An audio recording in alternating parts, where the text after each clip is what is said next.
NPO क्या होता है, एनपीओ का फीचर्स क्या सब है, और इसके बाद हम लोग पढ़े थे कि एनपीओ के फाइनेंशियल स्टेटमेंट में किन चीज़ों को प्रिपेयर करते हैं, receipt payment account, income expenditure और बैलेंस शीट के बारे में, ठीक है। और फिर इन दोनों का फीचर्स हम लोग पढ़े थे, डिफरेंट टाइप के क्वेश्चंस को देखे थे जो कि पूछने वाला है हमारे इस बिहार बोर्ड वाले एग्जाम में, ठीक है।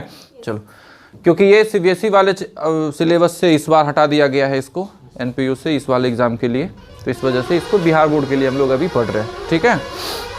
अब फिर आगे बढ़ते हैं, अभी इसी वाले चैप्टर में यानी एनपीओ में ही कौन कौन सा चीज़ इंपॉर्टेंट है और किन किन चीज़ों पर हम लोगों को स्पेशल ध्यान देना होगा, ठीक है।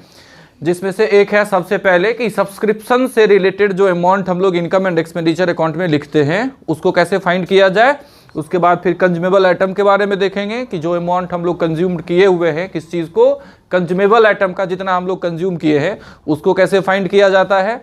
इसके बाद फिर ये स्पेशल फंड को लेकर हम लोग देख लेंगे, ठीक है। फिर कैपिटल फंड हम लोग कैसे प्रिपेयर करेंगे और कैसे निकालेंगे कैपिटल फंड, इसको हम लोग देख लेते हैं आज, ठीक है। और एनपीओ का हमारा रिवीजन कंप्लीट होगा, ठीक है। सबसे पहले हम सब्सक्रिप्शन के बारे में बताते हैं कि सब्सक्रिप्शन का जो अमाउंट कहाँ लिखते हैं हम लोग, इनकम एंड एक्सपेंडिचर अकाउंट में, उसको कैसे फाइंड किया जाएगा, ठीक है। इसको फाइंड करने के लिए हम लोग एक स्टेटमेंट बनाएंगे, वर्किंग नोट में इसको निकाला जाता है और बाद में इसको कहाँ दिखते हैं हम लोग, इनकम एंड एक्सपेंडिचर अकाउंट के इनकम वाले साइड में, ठीक है।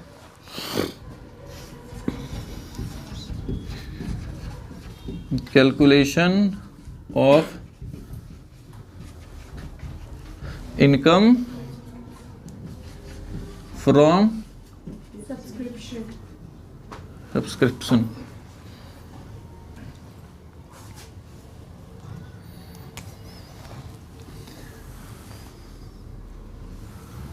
Calculation of income from subscription, इसको हम लोग कहाँ दिखाते हैं इस इनकम को, इनकम एंड एक्सपेंडिचर अकाउंट के इनकम वाले साइड में, ठीक है। इसमें सबसे पहले हम लोगों को लिखना होता है कि जितना सब्सक्रिप्शन हम लोगों को करंट ईयर में मिला हुआ है, ध्यान से सुनना, करंट ईयर में जितना मिला हुआ है सबसे पहले उसको लिखना होता है, ठीक है। Amount received during the year, सबसे पहले इसको लिख लिए। फिर इसमें दो चीज़ों को ऐड करते हैं हम लोग, ठीक है। सबसे पहले क्या है, आउटस्टैंडिंग फॉर करेंट ईयर। यहां जो आउटस्टैंडिंग है वो क्या आउटस्टैंडिंग है, सब्सक्रिप्शन, ठीक है। सब्सक्रिप्शन जो करंट ईयर का आउटस्टैंडिंग है उसको ऐड करेंगे। फिर इसमें ऐड करेंगे हम लोग advance subscription for current year. इन दोनों को ऐड किए, अमाउंट यहां फाइंड कर लिए, ऐड करके तीनों को फिर लेस करेंगे। रुको, आउटस्टैंडिंग मत लिखो, subscription received for previous year. कभी कभी ऐसा होता है ना क्वेश्चन में दिया हुआ कि पिछले ईयर का सब्सक्रिप्शन आउटस्टैंडिंग है 10,000, लेकिन पिछले ईयर का सब्सक्रिप्शन जो इस ईयर मिला हुआ है वो है 8,000। तुम लोगों को 10,000 से कोई मतलब नहीं, 8,000 से मतलब है। जितना प्रीवियस ईयर का मिला हुआ है उसको लेस करते हैं हम लोग, ठीक है। फिर लेस कर लेंगे हम लोग यहाँ पर एक चीज़ और को, और वो चीज़ क्या है, advance subscription for next year. ये करेंट ईयर में मिला हुआ है लेकिन है किस ईयर का, अगले साल का, तो इस वजह से इसको हम लोग लिस्ट करेंगे, ठीक है। फिर यहां जो अमाउंट आएगा इसको हम लोग क्या बोलेंगे, इनकम फ्रॉम सब्सक्रिप्शन। इसको हम लोग कहां दिखाएंगे इस अमाउंट को,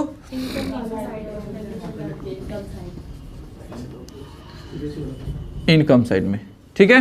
इतना हो गया, ये एक तरीका है, ध्यान से सुनना, ठीक है। ये अभी फर्स्ट एक ही तरीका हुआ है इनकम को फाइंड करने का, क्वेश्चन एक तरीके से और हो सकता है, ठीक है। दूसरा वाला जो तरीका होता है, उसमें नंबर ऑफ मेंबर्स गिवन होता है क्वेश्चन में। क्या दिया रहता है? Number of members. तो नंबर ऑफ मेंबर्स जो भी होगा, मान लेते हैं हम लोग कि हमारे ऑर्गेनाइजेशन में, हमारे एनपीओ में 1000 लोग हैं। कितने? 1000 लोग हैं, ठीक है। और इनका जो सब्सक्रिप्शन है, एनुअल सब्सक्रिप्शन, सीधा कर दो उसको, एनुअल सब्सक्रिप्शन, ये कितना है? 100 रुपी पर एनम, ठीक है, 100 रुपी पर एनम, ऐसा हम लोग मान लिए, ठीक है। तो इस तरीके से अगर एनुअल सब्सक्रिप्शन निकाला जाए,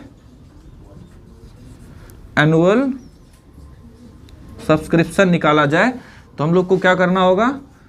1000 को मल्टीप्लाई कर देंगे 100 से, कितना निकलेगा? 1 लाख। इसी को हम लोग दिखा देंगे कहां पर?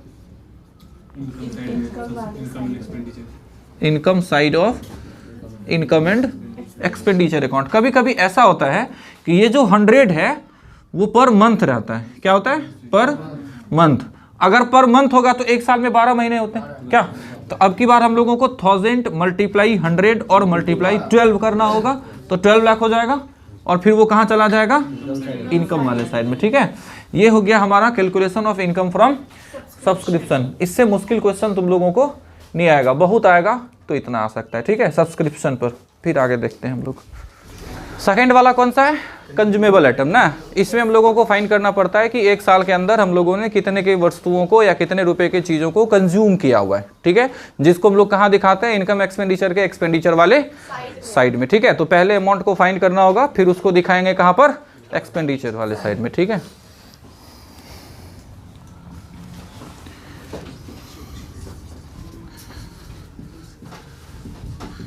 Calculation of dot dot dot consumed during the year, ठीक है। अब देखो, सबसे पहले हम लोग लिखेंगे कि कितना अमाउंट हम लोग इस बार पेड किए हुए हैं। दो तरीके से इसमें भी क्वेश्चन हो सकता है, हम उन दोनों तरीकों को दिखाते हैं करके, ठीक है। एक में लिखा रहता है अमाउंट पेड और एक में लिखा हुआ रहता है परचेज्ड। दो तरीका हो सकता है क्या सब? एक में क्या रहेगा?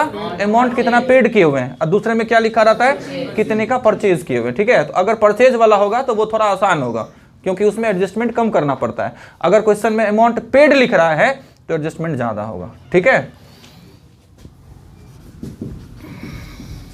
अमाउंट पेड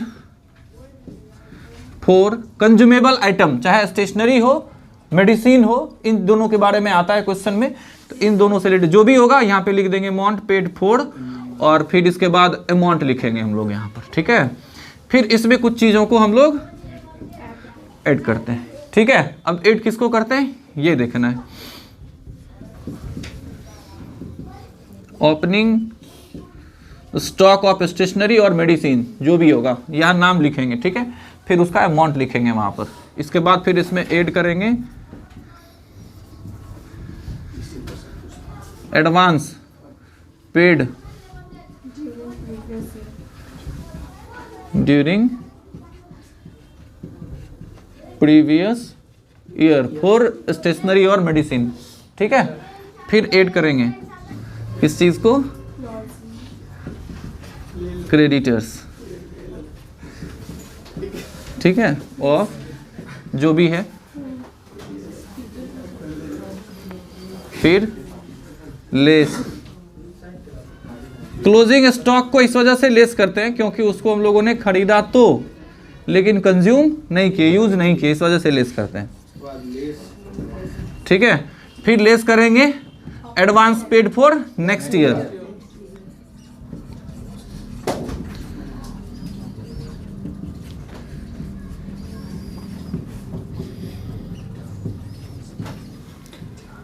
फिर एक चीज और आखिरी का लेस कर लेंगे, वो हो जाएगा opening creditors.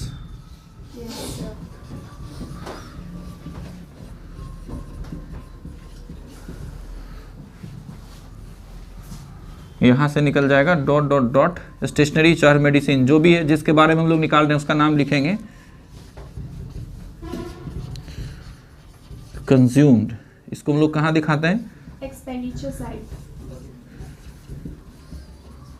Expenditure side of income and expenditure account. ये एक तरीका हुआ जब क्वेश्चन में क्या लिखा रहता है? पेड करने के लिए, अमाउंट पेड किया हुआ है, अमाउंट पेड, ठीक है। तो अमाउंट पेड अगर किया है तो उसमें हो सकता है कि कुछ पैसा वो कब के लिए दिया हुआ है? नेक्स्ट ईयर के लिए दिया हुआ है एडवांस में। तो इसका मतलब है कि उसको अभी तो मिला नहीं है वो चीज़ कंज्यूम करने के लिए, ठीक है। इस वजह से हम लोग इसको लेस करते हैं। अब एक चीज़ और होता है, ये दूसरा तरीका होगा, ये फर्स्ट है। सेकेंड वाले तरीके में क्या होता है कि अमाउंट दिया रहता है कि कितने का परचेज किए हुए हैं, ये अमाउंट दिया रहता है, ठीक है। Dot dot dot purchased during the year, जितने का परचेज किए हैं इसमें कुछ चीज को ऐड करेंगे, मतलब एक चीज को ऐड करेंगे और एक चीज को लेस करेंगे। तो इसमें हम लोग ऐड करेंगे ओपनिंग स्टॉक और फिर लेस कर देंगे हम लोग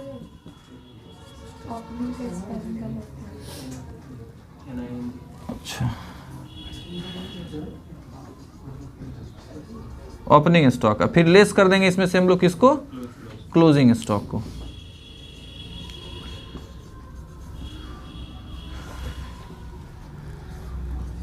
ये निकल गया हमारा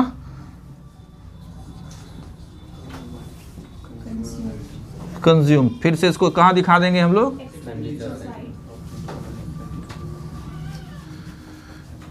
एक्सपेंडिचर साइड में। बस खत्म, ये दूसरा वाला चीज हो गया। अब है हमारा क्या? कैपिटल फंड, ठीक है। कि कैपिटल फंड को हम लोगों को फाइंड करना पड़ता है, ठीक है। और फिर उसके अमाउंट को हम लोग नए वाले बैलेंस शीट में ले जाते हैं, ठीक है। फिर उसमें सरप्लस और डिफिशियंसी को ऐड करने के लिए पिछले वाले क्लास में बताए हुए थे तुम लोगों को, ठीक। तो कैपिटल फंड निकालने के लिए हम लोगों को सबसे पहले देखो, कैपिटल फंड जो होता है ना, ये किसी ट्रेडिंग ऑर्गेनाइजेशन में इसको कैपिटल बोलते हैं। अगर एसेट्स ज्यादा और लायबिलिटीज कम हो तो क्या बोलेंगे हम लोग उसको? कैपिटल। किसमें? ट्रेडिंग ऑर्गेनाइजेशन में, ठीक है। लेकिन यही चीज excess of assets over liabilities, अगर वो नॉन ट्रेडिंग ऑर्गेनाइजेशन है तो उसमें हम लोग इसको क्या बोलेंगे? कैपिटल फंड, ठीक है। बस इतना का ही अंतर है ऑर्गेनाइजेशन का। तो कैपिटल को निकालने का एक तरीका होता है हमारा, क्या होता है, क्या तरीका है वो? कि टोटल एसेट्स, इसमें से हम लोगों को माइनस करना होता है लायबिलिटीज। तो हमारा जो आउटकम होगा निकल के आएगा उसको हम लोग क्या बोलेंगे? कैपिटल, ठीक है। इसी बेसिस पर अभी हम लोगों को कैपिटल फंड को फाइंड करना होता है, ठीक। तो कैपिटल फंड यानी कि कैपिटल के लिए एसेट माइनस लायबिलिटीज करना है। एसेट्स हमारा सारा एसेट्स किस अकाउंट में होता है, किस स्टेटमेंट में होता है? बैलेंस शीट में। और लायबिलिटीज को हम लोग कहाँ लिखते हैं? बैलेंस शीट में, ठीक है। तो इसका मतलब है कि हम लोगों को क्या बनाना होगा अभी? Balance sheet. बैलेंस शीट बना लेंगे तो बैलेंस शीट से हम लोगों को पता क्या चल जाएगा? एसेट और लायबिलिटीज लिखने के बाद कैपिटल फंड, ठीक है। देखो थोड़ा ध्यान से सुनो, ये जो बैलेंस शीट हम लोग बनाएंगे वो ओपनिंग डेट पर होगा। कब होगा? Opening date. ये ओपनिंग डेट चाहे तो 1 अप्रैल या फिर 1 जनवरी हो सकता है तुम्हारे क्वेश्चन के अकॉर्डिंग, ठीक है। अब देखो जिस भी डेट पर हम लोग बनाएंगे उसी डेट पर जितना सारा लायबिलिटीज और जितना सारा एसेट है उसी को दिखाएंगे, ठीक है। अब जैसे हम लोग अभी ओपनिंग डेट पर बना रहे हैं तो ओपनिंग डेट पर हमारे पास कौन कौन सा एसेट है वो एसेट वाले साइड में आएगा, और जो सब लायबिलिटीज हमारे पास ओपनिंग डेट पर है वो सब किधर आएगा? लायबिलिटीज वाले साइड में। सबसे पहले हम लोग रिसीप्ट एंड पेमेंट अकाउंट बनाते हैं ना, क्या बनाते हैं? रिसीप्ट एंड पेमेंट अकाउंट में सबसे पहले ओपनिंग बैलेंस सब लिखाते हैं, कैश इन हैंड और कैश एट बैंक का। वो ओपनिंग बैलेंस एसेट वाले साइड में आएगा, कैश इन हैंड और फिर कैश एट बैंक। इसके बाद देखो हम लोगों को क्या करना होता है, रिसीप्ट एंड पेमेंट अकाउंट के नीचे जो एडजस्टमेंट है उस एडजस्टमेंट में चेक करेंगे कि कौन कौन सा एसेट हमारा करंट डेट पर है, मतलब इस वाले डेट पर है, ओपनिंग डेट पर है, और कौन कौन सा लायबिलिटीज हमारे पास इस वाले डेट पर है, ठीक है, यानी ओपनिंग डेट पर है, ठीक। अब देखो इसमें क्या सब हो सकता है? आउटस्टैंडिंग सब्सक्रिप्शन, ठीक है। हाँ ठीक है, आउटस्टैंडिंग सब्सक्रिप्शन एसेट होता है हमारा। इसके बाद एक चीज़ और हो सकता है, एडवांस सब्सक्रिप्शन। ये सब करंट ईयर के लिए, ठीक है, ये पिछले साल के लिए हमारा करंट, हाँ ठीक है, पिछले साल का आउटस्टैंडिंग सब्सक्रिप्शन, ठीक है, और करंट ईयर के लिए एडवांस सब्सक्रिप्शन, ठीक है, इसको लिख लिए। फिर अगर किसी एक्सपेंसेस को लेकर आउटस्टैंडिंग है पिछले ईयर का, तो उसका अमाउंट हम लोग यहाँ लिख देंगे। और वेरियस टाइप का एसेट हमारे पास हो सकता है जो पिछले वाले ईयर से चल रहा है, ठीक है, लैंड, बिल्डिंग। इसके बाद एक चीज और था हमारा ओपनिंग स्टॉक, कंज्यूमेबल आइटम का, ठीक है, कंज्यूमेबल आइटम के लिए ओपनिंग स्टॉक हम लोग लिखे हुए थे पिछले वाले क्वेश्चन में, ठीक है। इसके बाद ओपनिंग क्रेडिटर्स भी हो सकता है हमारा,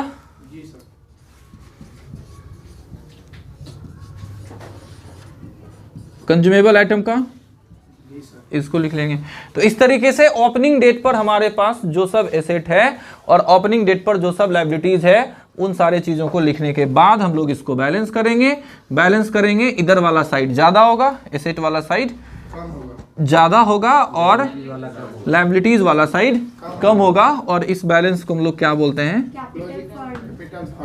कैपिटल फंड, ठीक है। ऐसा इसलिए हुआ क्योंकि एसेट्स ज्यादा और लायबिलिटीज कम। और वहां हम लोग देखे थे एसेट्स में से लायबिलिटीज को माइनस करते हैं तो क्या निकल के आता है हमारा, कैपिटल फंड, ठीक है। इस अमाउंट को, फिर इस अमाउंट को कहां हम लोग ले जाते हैं, बैलेंस शीट के अंदर, बैलेंस शीट, जो नया वाला बैलेंस शीट बनाएंगे क्लोजिंग वाले डेट पर, उस बैलेंस शीट में दिखाएंगे इसको। ये हो गया क्या हमारा, कैपिटल फंड। आखिरी वाला इसमें एक आता है मैच फंड के बारे में, ठीक है। कौन सा, मैच फंड, ठीक है। इसमें दरअसल होता क्या है ना कि ये हम लोग इसको बोलते हैं स्पेशल फंड। क्या बोलते हैं, स्पेशल फंड, या फिर हम लोग इसको बोलते हैं फंड बेस्ड अकाउंटिंग। क्या बोलते हैं, फंड बेस्ड अकाउंटिंग। इसमें क्या होता है ना, किसी स्पेशल एक्सपेंसेस के लिए, जैसे मैच इवेंट पर हमारा जो खर्चा होगा, मैच पर, ठीक है, हमारा जो खर्च होगा, इसके लिए हम स्पेशल एक अकाउंट प्रिपेयर कर लेंगे और उस एक्सपेंसेस से रिलेटेड, मतलब उस इवेंट से रिलेटेड जितना सारा इनकम होगा सबको इसमें दिखाएंगे और खर्च को भी हम लोग यहीं से दिखाएंगे। समझ में आया, सारे इनकम को और सारे एक्सपेंसेस को इसी अकाउंट में दिखाएंगे जो हमारा किस चीज पर होगा, मैच के इवेंट पर होगा, ठीक है।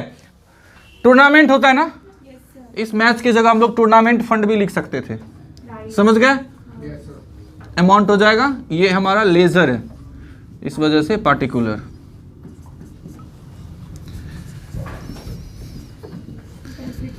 टू और बाय, ठीक है। सबसे पहले इसमें हम लोग इसके ओपनिंग बैलेंस को लिखते हैं, किस नाम से,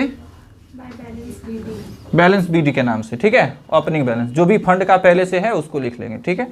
इसके बाद मैच है, तो मैच का टिकट भी हम लोग सेल करते हैं ना,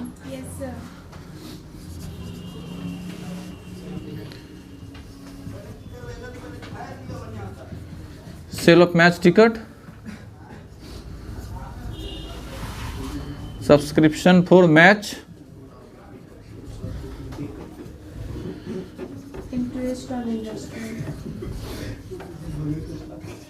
डोनेशन फॉर मैच, इसको भी ऐड कर लिए,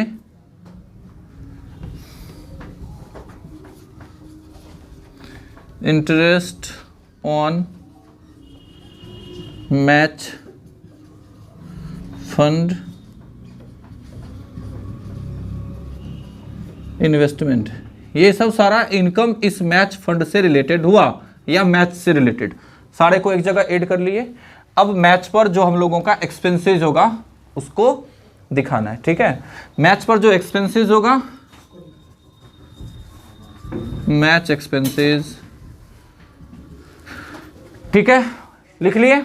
अब देखो दरअसल होता क्या है ना कि इसका दो साइड में से कोई एक साइड ज्यादा और कोई एक साइड कम हो सकता है ना, चाहे तो ये साइड ज्यादा होगा या फिर एक्सपेंसेस ज्यादा हो जाएगा, हो सकता है ना। अगर हमारा इनकम वाला साइड, इसमें ये जितना सारा टाइप का पैसा मिला हुआ है हम लोगों को, अगर ये ज्यादा हुआ किससे, मैच के एक्सपेंसेस से, तो इस बैलेंस को हम लोग क्या लिखेंगे फिर, बैलेंस सीडी, ठीक है। और इस अमाउंट को हम लोग दिखा देंगे कहां पर, बैलेंस शीट के लायबिलिटीज वाले साइड में, बैलेंस शीट के लायबिलिटीज वाले साइड में इसको हम लोग बोलेंगे इसी फंड का बैलेंस, यानी मैच फंड नाम से इतना अमाउंट हम लोग दिखाएंगे बैलेंस शीट में। कभी कभी ऐसा होता है कि एक्सपेंसेस वाला साइड ज्यादा हो जाएगा और इधर वाला साइड कम होगा। इस केस में हम लोग यहां पे लिखेंगे by income and expenditure account. ठीक है, अब इस अमाउंट को हम लोगों को दिखाना होगा कहां पर, एक्सपेंडिचर साइड में। मैच एक्सपेंसेस लिख के इस अमाउंट को हम लोग दिखा देंगे। बात समझ में आया? ये सब सारा था स्पेशल सिचुएशन में जो अलग अलग चीज़ों के बारे में हम लोगों को निकालना पड़ेगा। एक चीज़ होता है लाइफ मेंबरशिप फ़ी। क्या होता है? लाइफ मेंबरशिप फ़ी। लाइफ मेंबरशिप फ़ी को हम लोग मानते हैं हमारा क्या, कैपिटल रिसिप्ट, और फिर हम लोग इसको दिखाते हैं कहाँ पर, बैलेंस शीट के लायबिलिटीज़ वाले साइड में। ठीक है, किसको, लाइफ मेंबरशिप फ़ी को। इसी तरीके से कुछ स्पेशल डोनेशन हो सकता है, जैसे स्पेशल डोनेशन में ये था डोनेशन फॉर मैच, इसमें लिखा रहता है कि ये फलना चीज़ के लिए हम लोगों को डोनेशन मिला हुआ है। ठीक है, और इस टाइप के रिसिप्ट को उसको हम लोग रिसिप्ट मानते हुए हम लोग इसको बैलेंस शीट के लायबिलिटीज़ वाले साइड में दिखाते हैं। ठीक है, अब तुम लोगों को क्लास में जब भी कभी कोई दिक्कत हो एनपीओ से तो वो तुम लोग पूछ लोगे। अगले वाले क्लास में हम लोग पार्टनरशिप फंडामेंटल को स्टार्ट करेंगे। ठीक है।